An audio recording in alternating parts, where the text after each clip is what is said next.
If you're a coach, a CEO, an HR person or consultant, I want to share with you the board meeting transformation that doubled company value in the last 5 years, but most importantly, how you can use it to make yourself the kind of person who loves board meetings, but most importantly, your board is always looking up to you for better results. My name is Coach Phil. I've been in the business for over 15 years, helping companies make over $250 million in profit. And I want to share with you that one thing that if you see it, you can't unsee it, but it will show you how we have helped companies make not just a lot of money, but an impact in the society. So, CEOs, I just got over I just came off, I was talking to one of my pals. He's a client, but he's now a friend, okay?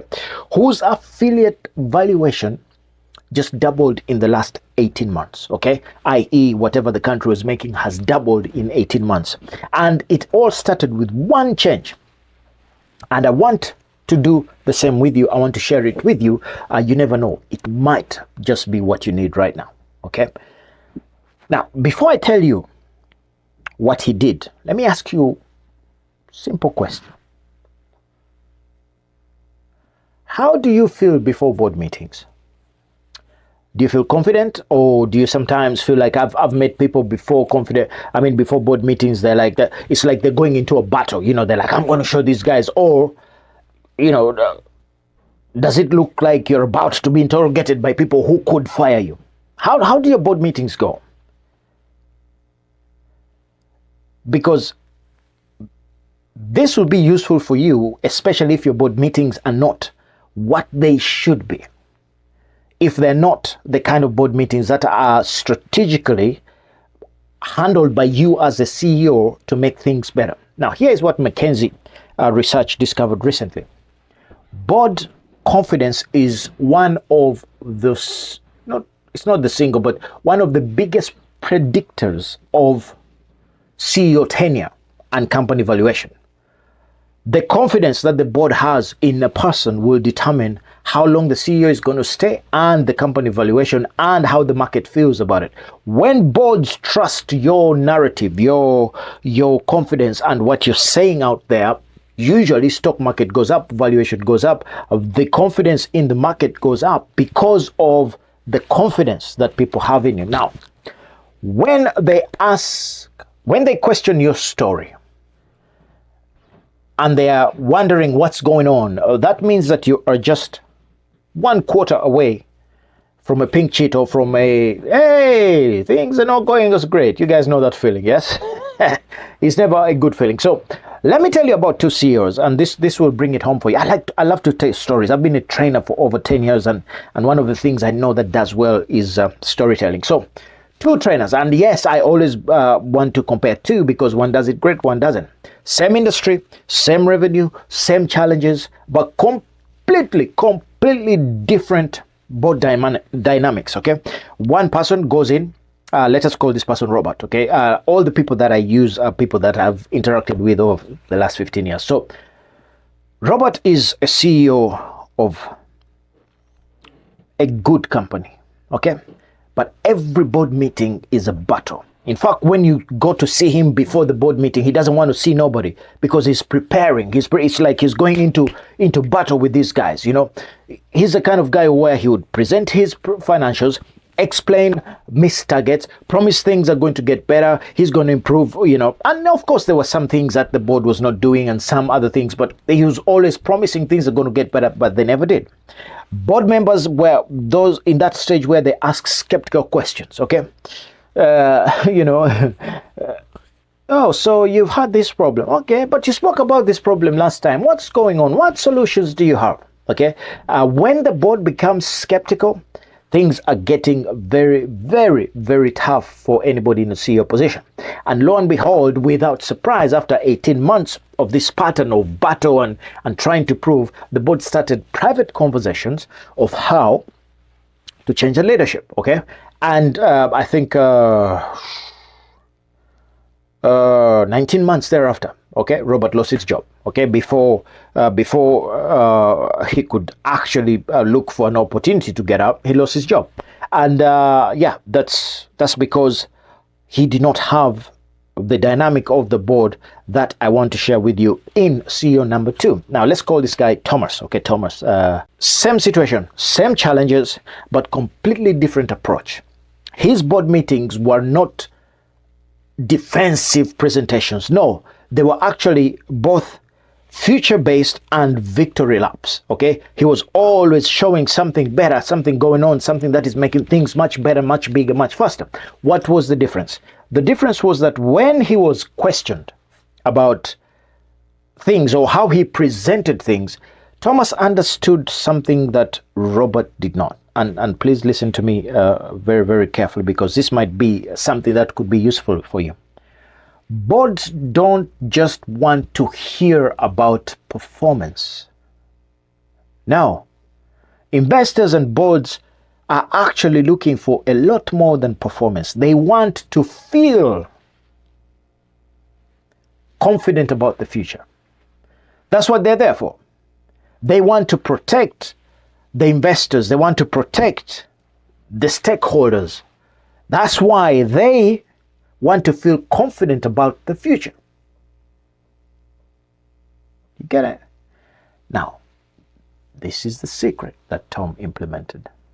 Tom implemented what we call the legacy leadership development approach. It's from the Rapid Influence system, our high performance for culture system that will help organizations implement.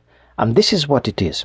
Instead of reporting what happened, yes, he was showing the board not just what happened, but he was showing the board what was going to happen and why they could bet on it and why he was confident.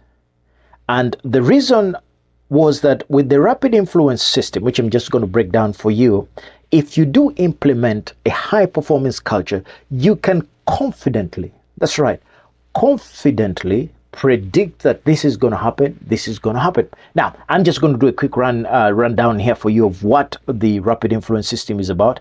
And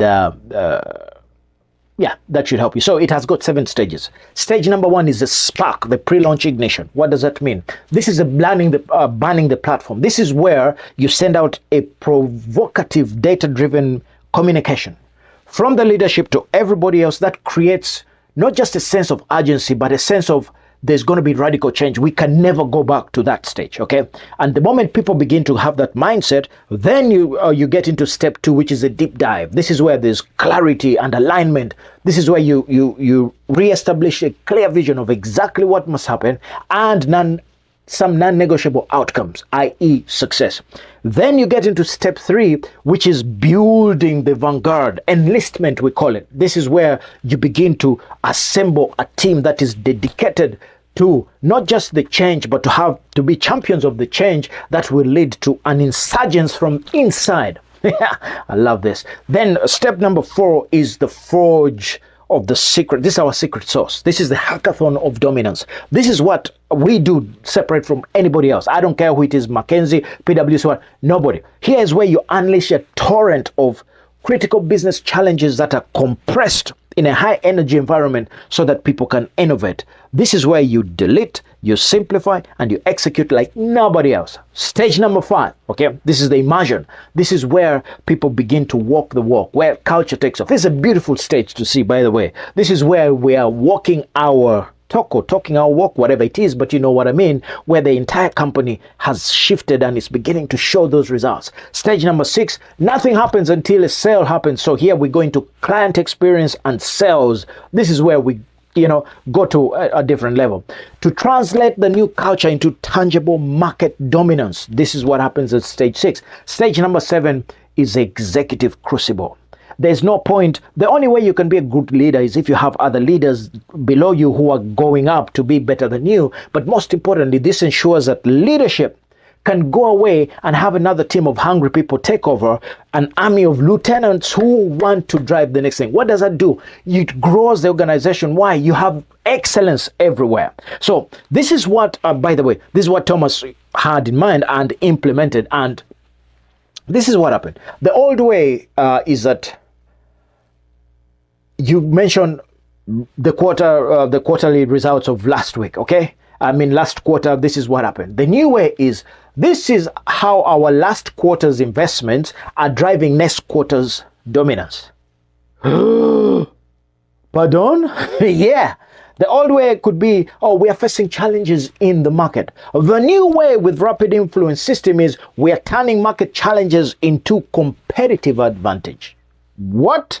I love it. The old way is, oh, we hope to hit our numbers next quarter. Nah, man. The new way is, here are the 3 things we're doing, the 3 reasons why we're going to exceed our expectations. And this is why you are going to love it. What does that do? What do you think that does? What do you think happened? Okay, that's why Thomas was not just a guy on top of it, but he built board confidence that went into the next level, from skeptic to enthusiastic.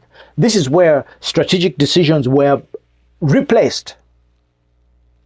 Okay, strategic discussions were replaced completely by positivity, by board members started to introduce Thomas to potential acquisition targets and or strategic partners, and this is the most important part.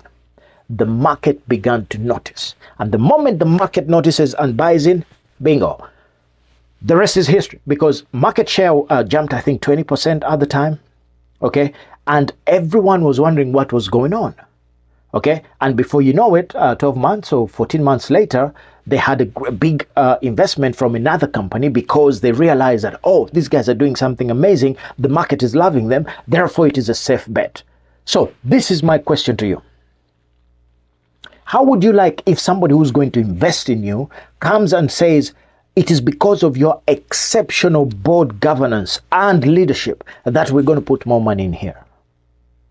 How would you like that? Because if that is what you want, that's exactly what Thomas did. He created what we called the Rapid Influence System Executive Performance Dashboard, a system that makes everything about board meetings feel like a strategic planning. Why? Because the board members want to be part of it. They feel it. They feel that positivity. They want to, when they come in, they want to support. They want to put input, because they realize this is different. This guy is going places, and guess what? When he's doing great, then they have a job. Please remember that, okay? That means that they not only have a job, but they get paid more because the company is doing great. So here are 3 components that I want to share with you briefly so that you can use them. Leading indicators show that board members who want success will look at other things other than financials first. That's number 1, okay? Number 2, strategic winning is not just about decision making, but decision making that drives business outcomes. Sometimes you make decisions that have nothing to do with driving outcomes, but just, mediocre, small, decisions that drive more. And then number 3 is future pacing. How do you get them to buy into a vision that they can't see right now, but they can envision themselves? Because if they can envision themselves there, and then you show them how they can get there, everything falls in place. So let me ask you 3 questions that I want to leave you with in this video. Yes, I've gone on, but this is the stuff I love to do. So does your board members committee leave meetings more confident, going like, yeah, we good? Or are they living quietly wondering, oh, is this the right thing or not? And number 2, are board discussions focused on past performance or future's opportunity? Are they always focused on what is coming forward, and the bulk of it is how we're going to execute on that? And then number 3, do board members actively help you succeed, or they just monitor progress and are looking for where you are failing? If your answers are honest, they will have revealed to you where you are and whether your board is an asset or not.